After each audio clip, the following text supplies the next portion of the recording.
Mi hermano vendió mis muebles para comprarle regalos a su novia, pero no contó con que sus propias redes sociales mostrarían exactamente cuánto había robado. Cuando pienso en el nivel de estupidez que tuve al dejar que mi hermano se quedara en mi casa unos días, me da una especie de coraje que se siente en el pecho. Como cuando uno sabe que vio todas las señales y aún así decidió ignorarlas. Él llevaba semanas diciendo que necesitaba espacio de su novia porque estaban discutiendo mucho y que no quería regresar con mi mamá porque, según él, ella lo trataba como si todavía tuviera 10 años. Yo, que siempre he tenido esta idea absurda de que la familia merece una oportunidad antes de mandarlos a chingar a su madre, le dije que podía quedarse en el sillón de la sala mientras buscaba un cuarto en renta. El tipo llegó con 2 mochilas, un saco de ropa sucia, una actitud medio derrotada y el clásico discurso de solo será por poquito. En ese momento no tenía forma de imaginar que poquito iba a convertirse en un desmadre que me explotaría en la cara. Los primeros días fueron normales. Él trabajaba por horas en un taller y salía y entraba sin hacer mucho ruido, así que tampoco me quejé. Yo también tenía mi rutina de trabajo, gimnasio y casa, y como no soy especialmente metiche, ni siquiera me dio por revisar qué hacía mientras yo no estaba. A veces cocinábamos juntos, aunque eso duró poco, porque él tenía esta costumbre de desaparecer por horas y regresar oliendo al perfume dulce y empalagoso de su novia. Lo cual de alguna forma ya era una pista de que la relación no estaba tan rota como había dicho. Pero aún así yo lo dejé estar, pensando que mientras no metiera ruido ni broncas, yo podía seguir con mi vida. Todo cambió un martes en la tarde, cuando regresé del trabajo y noté que algo no cuadraba. La casa se veía demasiado vacía, como si la hubieran rearranjado sin ningún sentido. Me quedé parado en la entrada un momento, intentando entender por qué la sala se sentía tan amplia. Luego me cayó el 20, faltaba mi sillón, la mesa de centro y la alfombra que había comprado el año pasado. La lámpara que siempre ponía junto al sillón también había desaparecido. Caminé a la cocina intentando convencerme de que tal vez moví algo y se me olvidó, aunque sabía que eso era una pendejada. Cuando vi el espacio donde solía estar la cajonera que heredé de mi abuela, me dio un nudo en el estómago. Revisé mi cuarto y confirmé que también faltaba la televisión pequeña. Todo el escenario parecía un chiste de mal gusto, como si alguien hubiera entrado, escogido mis cosas favoritas y simplemente se las hubiera llevado como quien sale del súper. Intenté llamar a mi hermano, pero no respondió. Le escribí un mensaje preguntándole qué carajos estaba pasando y la única respuesta que obtuve, casi una hora después, fue que no me enojara porque él estaba resolviendo unas cosas y que después me explicaba. Sentí una oleada de rabia tan grande que tuve que sentarme en el borde de la cama para no aventar el teléfono contra la pared. ¿Cómo podía alguien resolver cosas llevándose los muebles de otra persona? Y más importante, ¿por qué tenía la desfachatez de hablar como si yo fuera el que estaba en falta? Como ya intuía que la explicación iba a ser una mentira mediocre, me metí a redes sociales para ver si encontraba alguna pista, empezando por la cuenta de la novia que sube todo lo que hace. No tardé ni 2 minutos en encontrar la prueba más descarada del planeta, una historia donde ella posaba sonriendo, abrazando una caja envuelta como si fuera un regalo, y atrás se veía claramente mi mesa de centro. En otra foto que había subido un par de horas antes, estaba sentada en lo que era mi sillón, con la misma seguridad de alguien que jamás ha tenido que trabajar para comprar algo. La descripción decía que su novio era un amorcito y que siempre la sorprendía con detalles que la hacían sentirse especial. Me hervía la sangre. Ahí estaba, ella celebrando como reina gracias a mis cosas, y él jugando al novio perfecto a costillas mías. Cuando por fin mi hermano llegó en la noche, entrando como si regresara de un día normal, lo confronté directamente. Él intentó hacerse el sorprendido, pero su actuación fue tan mala que me dio más coraje. Me dijo que vendió los muebles porque necesitaba dinero para arreglar un asunto importante con su novia, y que no hiciera drama porque algún día me los repondría. Le respondí que no tenía idea de en qué mundo pensaba que eso era aceptable y que quería saber exactamente cuánto había vendido y dónde. Él me contestó que no tenía por qué ponerse específico y que estaba exagerando por cosas que ni usaba tanto. La conversación se convirtió en una pelea donde él terminó gritándome que la familia está para apoyarse y que yo no entendía porque siempre he sido egoísta. Yo simplemente no podía creer la audacia de ese cabrón. La discusión terminó cuando le dije que iba a hacer un reporte policial y él salió diciendo que si lo hacía me iba a arrepentir. Lo dejé ir porque necesitaba aire. Pero mientras veía los espacios vacíos de mi sala, Entendí que él no tenía intención de reparar nada y que yo iba a tener que hacerme cargo de la situación si no quería quedarme con el hueco literal y figurado que dejó su traición. Esa noche no pude dormir. Me quedé pensando en cómo alguien a quien le abriste la puerta, con quien compartiste comida y techo, puede decidir que tus cosas son moneda de cambio para quedar bien con alguien que ni siquiera quiere estar con él la mitad del tiempo. Esa fue la primera vez en mi vida que sentí que la línea entre familia y desconocidos puede borrarse en un segundo cuando alguien decide chingarte sin remordimiento. Y a partir de ese momento supe que la historia no terminaría ahí, porque él no había calculado algo, todo lo que presumió en redes lo iba a hundir más de lo que jamás imaginó. Actualización 1. El siguiente día no fue ni un poco mejor. Después de esa confrontación, mi hermano se fue de la casa y, como era de esperarse, no volvió a dar señales de vida en toda la mañana. No me sorprendió en absoluto que decidiera ignorarme. Ya había pasado por tantas situaciones con él en las que la confrontación simplemente no existía para él, que me preparé para lo peor. Aunque ya sabía que no iba a dejarlo pasar, sentí que debía darle un poco de espacio para ver cómo manejaba las cosas. Yo no estaba dispuesto a perdonarlo tan fácilmente, no después de lo que había hecho. No lo iba a dejar que se saliera con la suya. A las 3 de la tarde, mientras estaba sentado en la sala, recibiendo todo el peso de lo que había sucedido, mi teléfono finalmente vibró. Era un mensaje de texto de mi hermano, que apenas había leído. En ese momento no supe si reírme o darle una patada en los huevos. El mensaje decía lo siguiente: oye, no fue para tanto, ¿no? Ya te dije que te lo voy a reponer. Solo estoy en medio de unos problemas. Te explico luego. No necesitaba que me explicara nada, y en realidad, ni siquiera estaba interesado en sus excusas.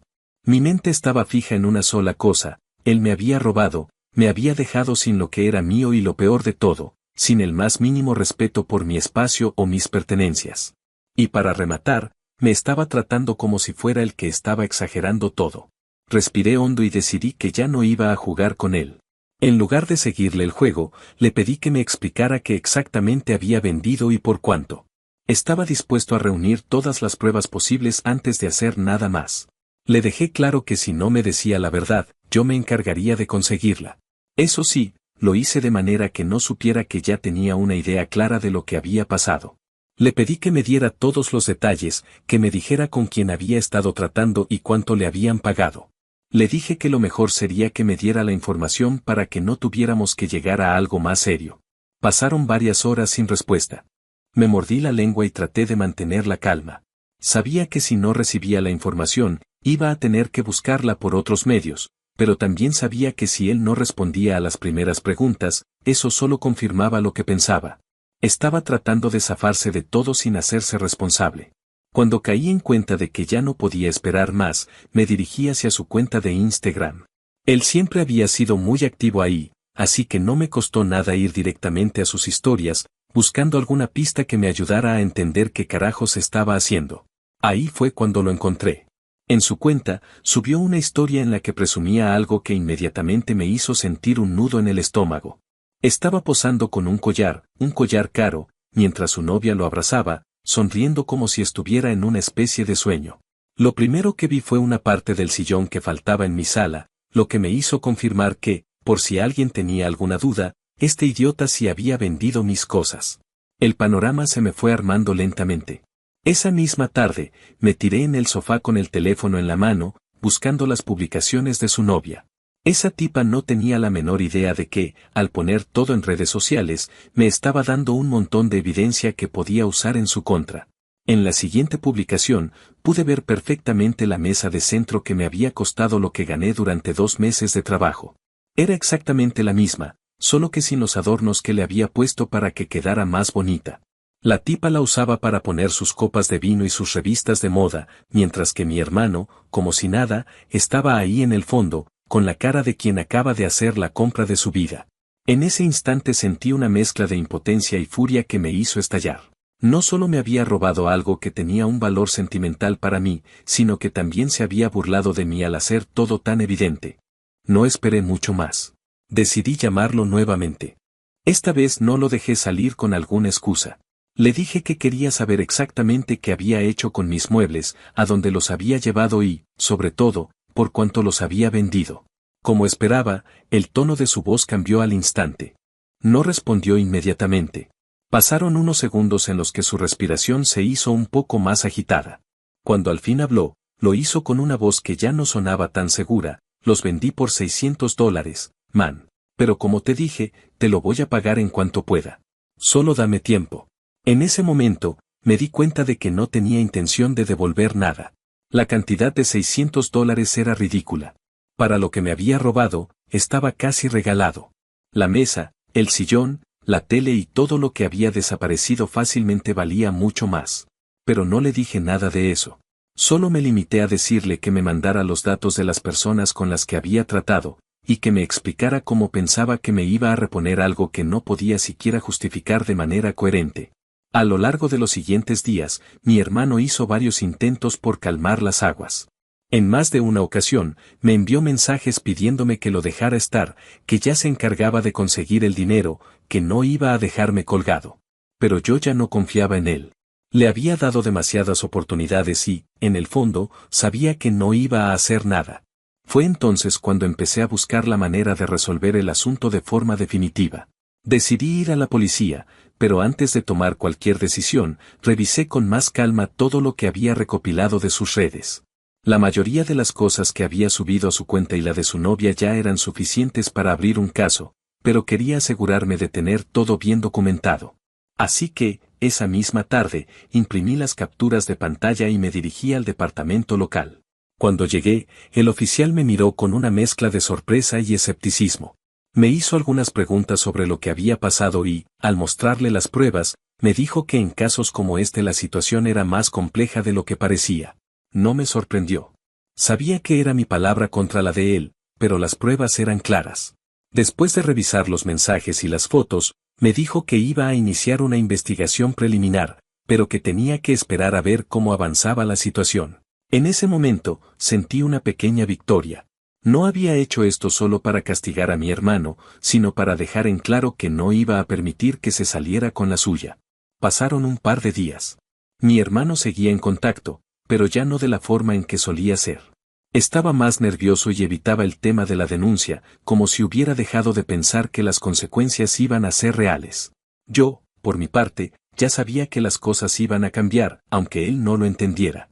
Solo esperaba que, cuando todo esto terminara, al menos se hubiera hecho responsable de su cagada. Actualización 2. Pasaron varios días en los que la tensión se mantenía como un hilo estirado a punto de reventar. Yo intentaba seguir con mi rutina, pero era casi imposible no pensar en el vacío de la sala, en las capturas de pantalla, en la voz nerviosa de mi hermano cuando finalmente admitió por mensaje que había vendido mis cosas por una cantidad que no reflejaba ni una mínima parte de lo que valían. Durante ese lapso, él se mantuvo distante, como si hubiera entendido que cualquier contacto conmigo solo iba a ponerlo más cerca de un problema legal. Sin embargo, mi mamá seguía insistiendo en que yo debía dejarlo pasar, diciendo que la familia siempre encuentra la manera de arreglar sus diferencias. Lo que ella no entendía era que ya habíamos pasado por muchas situaciones similares, y que esta vez, por primera vez en mi vida, ya no tenía ni el deseo ni la energía de rescatarlo de las consecuencias de su propio comportamiento. Una tarde, mientras revisaba mi correo en el trabajo, recibí un mensaje de un primo que vive en otra ciudad, alguien con quien no hablo regularmente pero que sigue en redes a mi hermano y a su novia. Me escribió que había visto en un grupo de ventas en línea un anuncio que tenía un sillón idéntico al mío. En ese momento no sabía si emocionarme o enojarme más. Le pedí que me enviara el enlace y cuando lo abrí, sentí un malestar físico inmediato. El sillón estaba siendo vendido por una mujer que no conocía, pero en las fotos se veía claramente la marca en el reposabrazos que mi perro había dejado hace años. Esa marca no podía confundirse con ninguna otra. Era mío, sin duda. La mujer había publicado que el sillón estaba casi nuevo y que necesitaba venderlo porque se estaba mudando. No mencionaba nada sobre de dónde lo había conseguido. Sin perder tiempo, le escribí. Fingí ser un comprador interesado y le pregunté si podía verlo en persona. Me respondió casi de inmediato, diciendo que sí, que podíamos encontrarnos en un estacionamiento cerca de su casa. Le pedí la dirección y acordamos vernos al día siguiente por la tarde. Esa noche casi no dormí, no por ansiedad sino por una mezcla de indignación y determinación. Ya no se trataba solo de recuperar mis pertenencias, sino de entender cuánto más de mis cosas habían pasado por manos de desconocidos sin que yo supiera nada.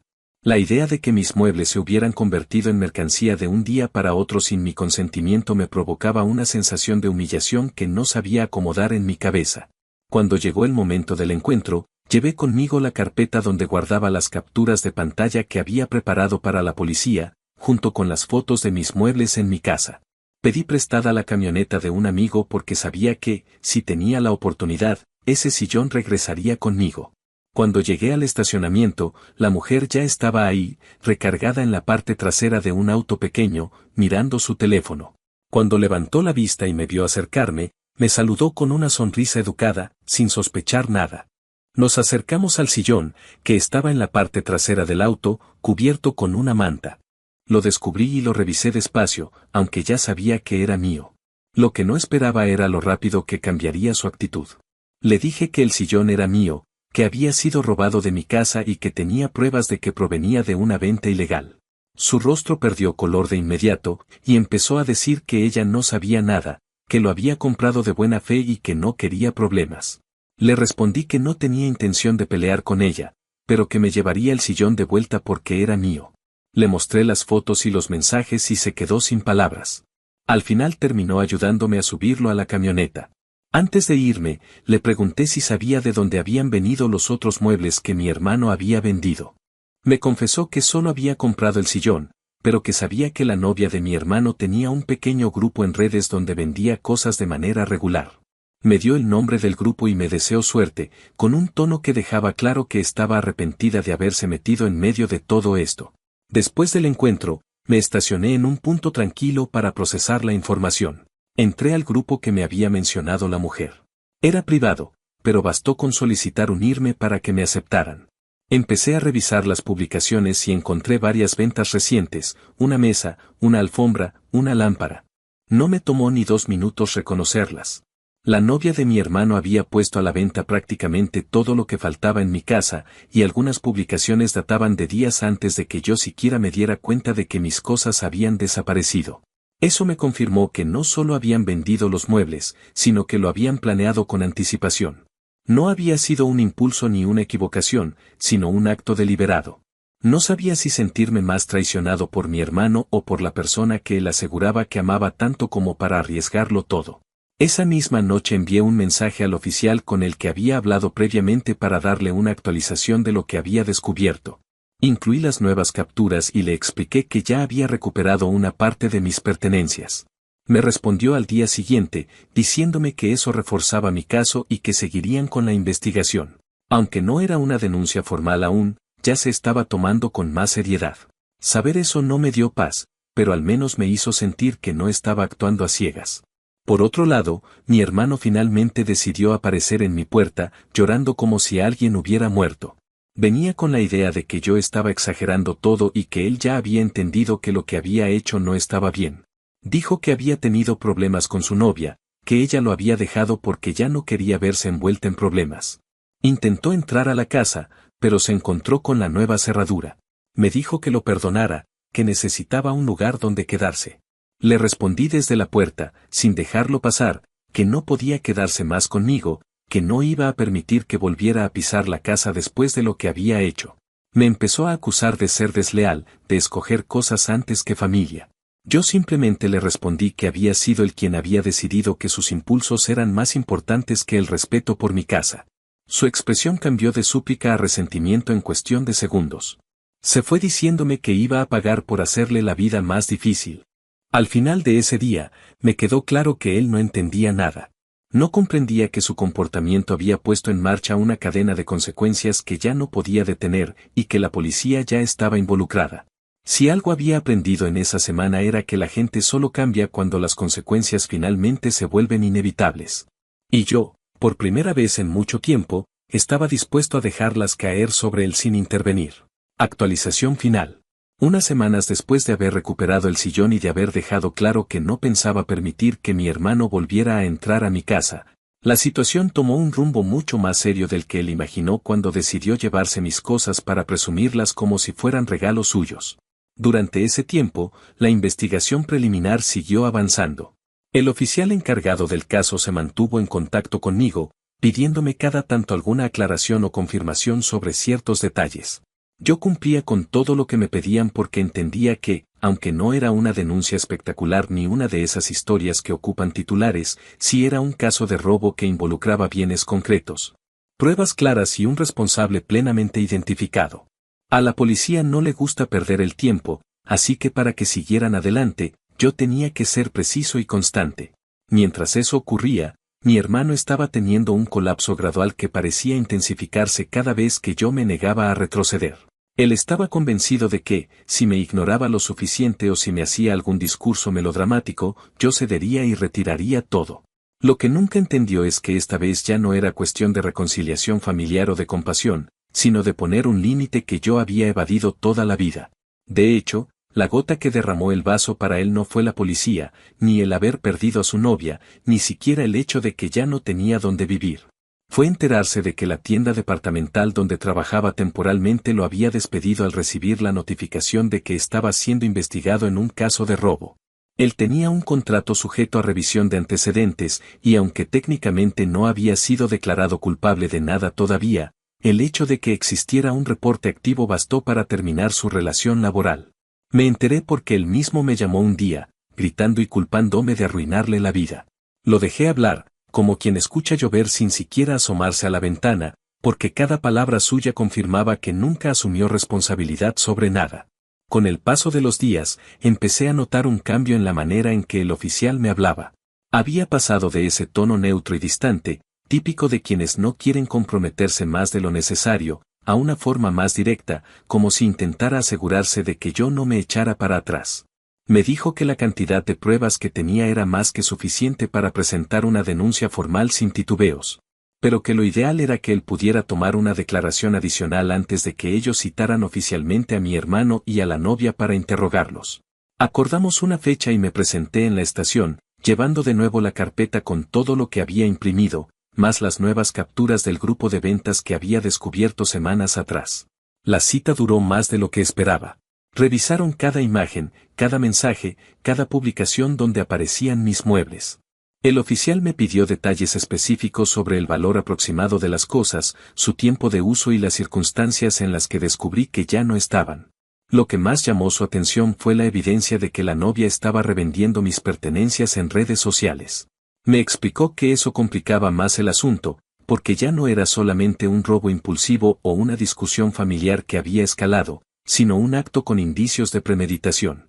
También me dijo que la policía no podía obligarlos a devolver lo que habían vendido, pero que al tratarse de un caso con pruebas sólidas, un juez podía ordenar algún tipo de compensación. Pocos días después, recibí una llamada del oficial diciéndome que habían citado formalmente a mi hermano y a la novia para tomarles declaración. No quiso decirme mucho más, porque la ley no le permite compartir detalles de lo que otros declaran, pero sí me dijo que la actitud de ambos fue muy distinta. Según él, mi hermano llegó con un aire derrotado, hablando en voz baja, como si estuviera consciente de que ya no tenía forma de negar nada. En cambio, la novia llegó molesta, intentando defenderse con argumentos vagos sobre que ella solo vendía las cosas porque él le había dicho que eran suyas. Por como lo describió, tuve la sensación de que ella estaba más preocupada por no quedar involucrada legalmente que por la posibilidad de que hubiera hecho algo mal. Mientras todo eso sucedía, tuve algunas conversaciones tensas con mis padres. Mi mamá seguía insistiendo en que debía retirar la denuncia, diciendo que la familia no resiste golpes tan fuertes y que mi hermano podía terminar con antecedentes que afectarían su futuro para siempre. Mi papá, en cambio, no defendió a nadie. Me llamó un día para decirme que entendía por qué estaba haciendo lo que estaba haciendo y que esperaba que mi hermano aprendiera algo de esto. Fue la primera vez en años que sentí que mi papá veía lo que yo veía, que entendía que no se trataba de venganza sino de poner una frontera después de tanto tiempo soportando sus impulsos destructivos. No me dijo que estaba orgulloso ni nada así, pero al menos no intentó responsabilizarme de las consecuencias de mi hermano. A finales de ese mismo mes, el oficial me contactó para informarme que el caso se había resuelto sin necesidad de ir a juicio.